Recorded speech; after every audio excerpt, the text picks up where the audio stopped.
룻기의 결론이 되는 4장에서 보아스가 중심 주제가 되는 인물입니다.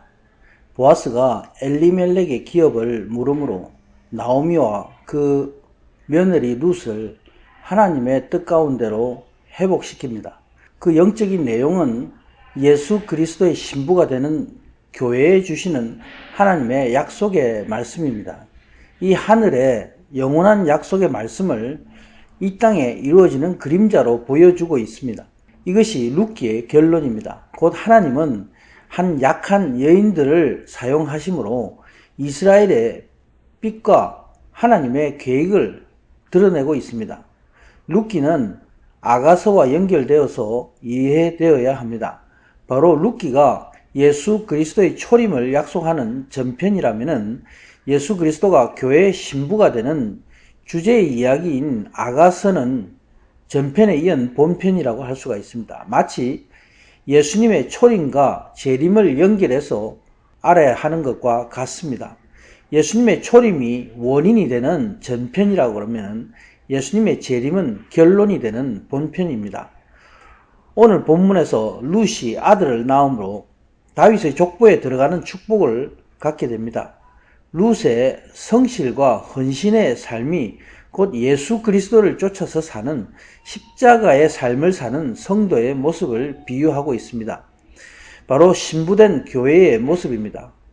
룻이 얻은 기업은 바로 영원한 하나님 나라의 기업을 이 땅에서 누릴 수 있는 우리 신앙의 근본을 의미하고 있습니다. 이제 보아스가 나오미의 기업을 물을 권리를 얻고 룻을 지의 아내로 삼습니다. 보아스가 룻과 동침해서 한 아들을 낳습니다. 보아스가 엘리멜렉의 기업을 회복해 함으로써 나오미와 룻의 생명을 살린 것입니다. 이 사건은 바로 예수님의 구속 사건을 예표하고 있습니다. 두 사람이 결합해서 자녀를 낳고 그 가계가 이어지는 것은 예수 그리스도를 통해서 많은 영적인 자손을 낳는 것을 예표하고 있습니다. 아브라함을 통해서 많은 하나님의 백성이 나오게 되는 것을 의미합니다. 이제 예수님을 영접함으로 하나님의 백성이 된 사람은 생명의 삶을 살며 열매 맺는 삶으로 성장하게 되는 것입니다. 예수 그리스도와 한 몸이 되어서 하나님과 깊이 교제하는 사람입니다. 그래서 이런 사람은 스스로 예수님의 제자가 될 뿐 아니라 세상의 모든 사람을 제자로 삼고 또 저들에게 성령의 세례로 주므로 많은 영적인 자녀를 낳는 것입니다. 여기 13절에서 동침한다는 것은 히브리어로 보라고 합니다. 이 말씀은 들어가다는 의미입니다. 보아스가 룻에게 들어간다는 것은 사람이 예수님을 믿고 그를 마음으로 영접하는 것을 의미합니다. 예수님 안에 하나가 되므로 하나님과 한 몸 되는 것을 예표하고 있습니다. 여인들이 나오미를 향해서 14절에 축복의 노래를 부르고 있습니다. 하나님께서 나오미의 기업을 회복해 하셨다. 그리고 그 아이가 특별하게 될 거다 축복합니다. 이 아이가 나오미의 회복자가 되며 노년에 봉양할 자라 노래합니다. 나오미가 사랑하고 귀하게 여기는 그 자부인 룻의 아이라고 얘기하면서 이 아이를 축복하고 있습니다. 당시의 사사시대에는 아무런 소망이 없는 불행한 그런 상황이었지만 나오미는 바로 믿음으로 이렇게 행복한 삶을 살게 됩니다. 두 사람의 보아스와 룻의 결합을 통해서 낳은 아이를 향해서 예루살렘의 여인들이 함께 저들을 축복하면서 소망을 나누게 됩니다. 룻의 성실한 그런 신앙 가운데 하나님의 은혜와 믿음을 저들이 얻게 된 것입니다.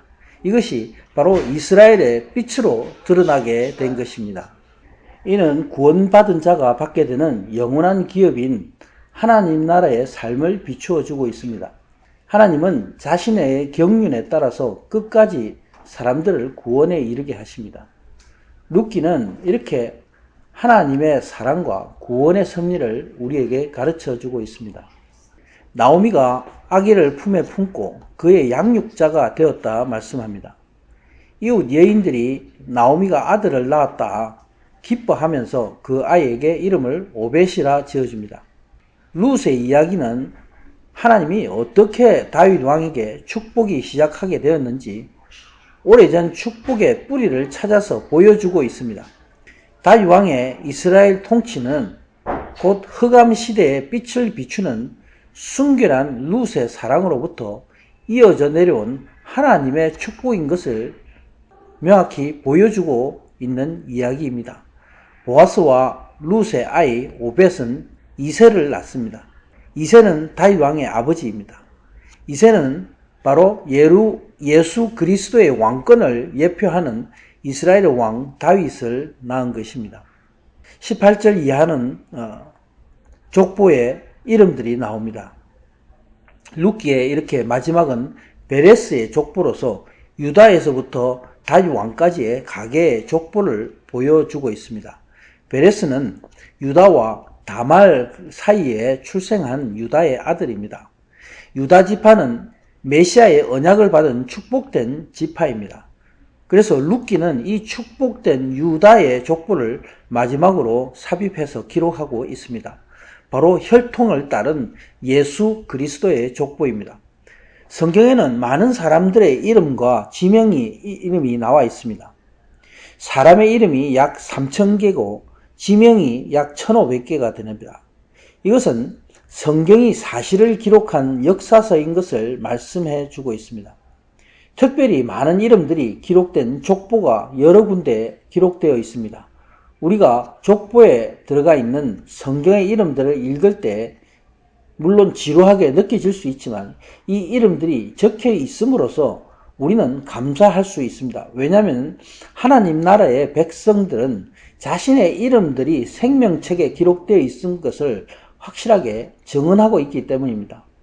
바로 성경에 나오는 족보의 이름들은 영원한 하나님의 나라 생명책의 그림자인 것입니다. 생명책의 족보가 이렇습니다. 베레스가 헤스론을 낳았고 헤스론은 람을 낳았고 람은 아비나답을 낳았습니다. 아비나답이 나손을 낳았고 나손이 살몬을 낳았습니다. 살몬이 보아스를 낳고 보아스는 오벳은 이새를 낳았습니다. 이제 이새는 다윗을 낳았습니다. 다윗 왕은 예수님의 대속을 예표하는 그림자입니다. 온 세상 사람들을 죄악 가운데서 구해내시는 예수 그리스도를 통한 구원의 축복을 예표하고 있기 때문입니다. 보아스도 예수 그리스도를 예표하기 때문에 다윗 왕으로 이어지는 메시아의 구원의 메시지를 이렇게 전하고 있는 것입니다. 아멘.